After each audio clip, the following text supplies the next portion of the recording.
Hello दोस्तों, स्वागत है आपका मेरे चैनल में। मैं हूँ रंजीत। ये है रॉयल इनफील्ड की स्क्रैम 411 बाइक। एडवेंचर और टूरर बाइक का कॉम्बिनेशन है और आज इसका मैं रिव्यू करूँगा। और इसको 2.5 साल हो चुके हैं और ये 6000 किलोमीटर चल चुकी है। तो वही स्टार्ट करते हैं और जो एक्सपीरियंस होगा वो मैं आपको शेयर कर दूँगा। ओनर तो नहीं है इस टाइम। तो भाई फ्रंट में हेलोजन हेडलाइट दी गई है और ये भाई फ्रंट में पायलट लैंप दिए गए हैं और भाई नंबर प्लेट। और ये सस्पेंशन दिया गया भाई नॉर्मल टेलीस्कोप सस्पेंशन। और ये भाई ये मडगार्ड दिया गया है और इस पे भाई पीपीएफ करवाई हुई है बाहर से। और अंदर ये रेडिएटर दिया गया है और भाई उसके ऊपर रेडिएटर गार्ड लगाया हुआ है और ये एसेसरी में दिया गया है भाई। और भाई इसके जो टायर दिए गए हैं वो 100/1990 सेक्शन के टायर दिए गए हैं और स्पोक व्हील है। और भाई रिफ्लेक्टर दिए गए हैं, इस साइड भी भाई रिफ्लेक्टर दिए गए और 300 mm की डिस्क ब्रेक दी गई है और भाई डुअल चैनल एबीएस है और बाइब्रेक के कैलिपर दिए गए और रियर में भी बाइब्रेक के कैलिपर है। और भाई साइड में चलते हैं तो भाई इसकी 200 mm की ग्राउंड क्लियरेंस दी गई है और भाई जो सीट हाइट है वो है 795 mm की और जो मेरी हाइट है वो 5.6 है। तो भाई मेरी हाइट के तो आराम से चला सकते हैं, बस इसमें थोड़ी बैक करने की दिक्कत आएगी, वो स्टार्टिंग में आएगी। फिर आप आदत पड़ जाए तो कोई दिक्कत नहीं आएगी। लेकिन जो नया राइडर है या कोई दूसरा इसको बाइक स्टार्टिंग में चला रहा है तो उसको थोड़ी बहुत प्रॉब्लम आएगी। हाँ, अगर भाई जान है तो कोई दिक्कत नहीं है, लेकिन स्टार्टिंग में थोड़ी बहुत प्रॉब्लम आएगी। और भाई जो इसका फ्यूल टैंक दिया गया है वो 15 लीटर का दिया गया है और जो इसका इंजन है 410 सीसी का दिया गया है और ऑयल कूल्ड और फ्यूल इंजेक्शन टेक्नोलॉजी के साथ आता है, सिंगल सिलेंडर। और जो पावर निकालता है वो भाई 24 PS और 32 Nm का टॉर्क निकालता है। और इसमें भी भाई एसेसरी का पार्ट, एक तो ये फ्यूल कैप, ये 450 रुपये का है और ये भाई इंजन गार्ड दिया गया है और ये भाई ये क्रैश गार्ड, ये भी एसेसरी का पार्ट है, हिमालयन लिखा हुआ है। और ये भाई मास्टर सिलेंडर का गार्ड दिया गया है और ये भाई इसमें ऑयल बाइब्रेक की बैजिंग दी गई है। और भाई हिमालयन स्क्रैम 411 हिमालयन से एक सेगमेंट नीचे की बाइक है ये। और भाई रियर में भी इसका डिस्क ब्रेक दिया गया है, 240 mm की डिस्क ब्रेक दी गई है। और भाई इसका ये ABS की भाई रिंग दी गई है और भाई बाइब्रेक के कैलिपर। और जो टायर दिया गया है वो भाई 120, 17 और 17 इंच का टायर दिया गया है स्पोक व्हील के साथ। और ये भाई कैरियर दिया गया है, ये भी एसेसरी है लेकिन ये बाहर से लगवाया है। और ये भाई टेल लाइट और ये नॉर्मल इंडिकेटर दिए गए हैं और इसमें वाइट LED की दी गई है और ये रिफ्लेक्टर। और ये भाई साड़ी कार्ड दिया गया है और भाई ये इसका चैन सेट। और ये भाई डबल स्टैंड दिया गया है, वो भाई एसेसरी के साथ है, वो भी अलग से ही लगवाया था बाहर से। और ये 5 स्पीड का गियर बॉक्स। और भाई इसके सीट के नीचे भी भाई कुछ ज़्यादा कुछ सामान नहीं है लेकिन टूल किट पड़ी हुई है। और भाई ABS ऑफ करने का स्विच नहीं है तो।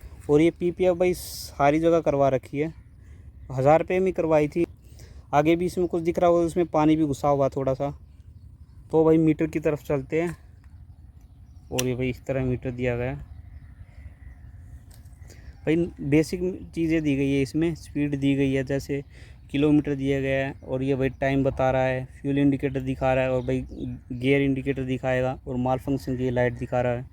और इसकी बैटरी भी चेंज हो चुकी है क्योंकि 2 साल ही में इसकी चेंज हो गई थी। 2 साल जैसे पूरे गए तो उसमें बैटरी में इशू आ गया था। और यहाँ से भाई इसको भाई कंट्रोल कर सकते हैं। और ये भाई स्विच दिए गए हैं ऑन ऑफ का और भाई ये सेल्फ का और ये भाई लाइट का।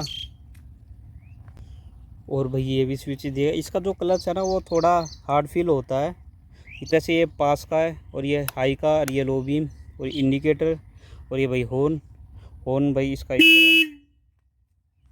एक्सेसरी पड़ी थी वो लगभग 20,000 रुपये की पड़ी थी। 15,000 तो कंपनी से और 5,000 बाहर से अलग से लग गए थे, तो लगभग 20,000। और जो इसका वेट है वो है 185 kg और एक्सेसरी लगने के बाद ये शायद 195 kg के आसपास हो गया होगा।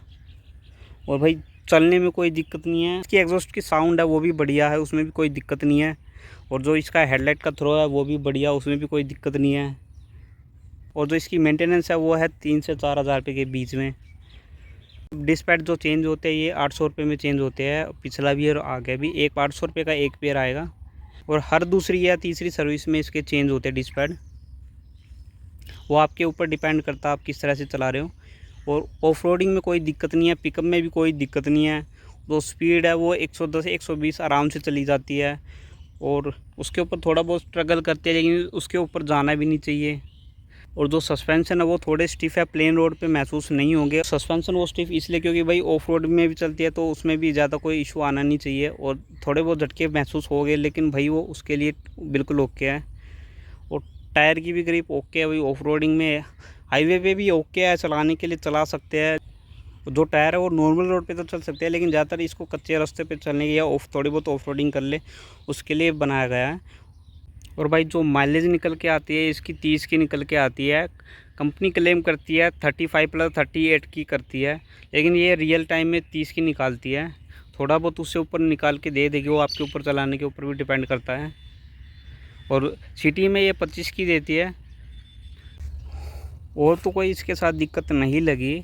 और जो मेरे को जो दिक्कत लगी, एक तो भाई इसका वेट है वो थोड़ा ज़्यादा है, और दूसरा माइलेज थोड़ा कम है, क्योंकि इसका वेट ज़्यादा हो गया इसलिए इसका माइलेज भी कम है। हाँ, लेकिन पावर में कोई दिक्कत नहीं है।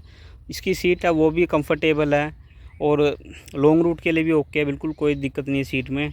और ये लगा लो भाई, धूप में इतनी ज़्यादा हीट भी नहीं होती। और जो इसका एग्जॉस्ट है उसकी भी साउंड बढ़िया है, उसमें भी कोई दिक्कत नहीं है। जैसे आप रेस ज़्यादा दोगे तो उसकी साउंड में थोड़ा चेंज आएगा, वो साउंड आपको बढ़िया लगेगी। और वो आप टेस्ट ड्राइव लोगे तब आप ये फील कर सकते हो। अगर ये वीडियो आपको अच्छा लगे तो भाई लाइक करना और चैनल को सब्सक्राइब करना।